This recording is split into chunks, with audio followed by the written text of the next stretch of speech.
Ndugu wanahabari, wawakilishi hao wa vyombo vya habari wamekuwa na vikao vyao jijini Dar es Salaam kabla ya Jumamosi hii kuzungumza na umma, wakianza na mchango wa vyombo vya habari katika demokrasia. Tunaamini katika kushamiri kwa demokrasia ya vyama vingi.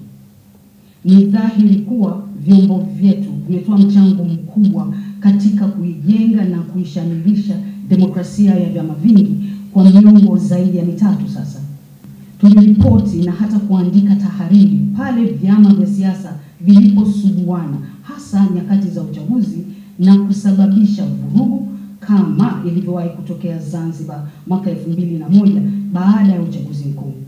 Ni kutokana na nafasi hiyo ya vyombo vya habari, wanasema hawawezi kujitenga na wajibu wa kuendelea kuitunza sifa ya Tanzania kuwa kisiwa cha amani. Zipo nchi nyingi zikiwemo jirani zetu Rwanda na Kongo, kule Sierra Leone, Ivory Coast, Liberia, Somalia, Sudan na nyinginezo ambazo zimebaki na makovu ya uenda wazimu wa kihalaiki, ambayo hata pale amani iliporejea au itakaporejea bado makovu hayo yanaendelea kubaki kama sanamu ya kumbukumbu ya majuto.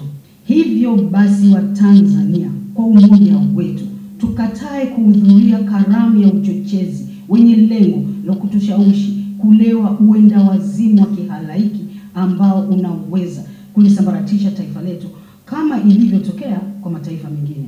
Sisi wakuu wa vyombo vya habari na wahariri waandamizi tunaungana na viongozi wa dini na makundi mengine yaliyojitokeza kusisitiza umuhimu wa kutunza amani tunapoelekea kwenye uchaguzi mkuu wa tarehe 29 Oktoba.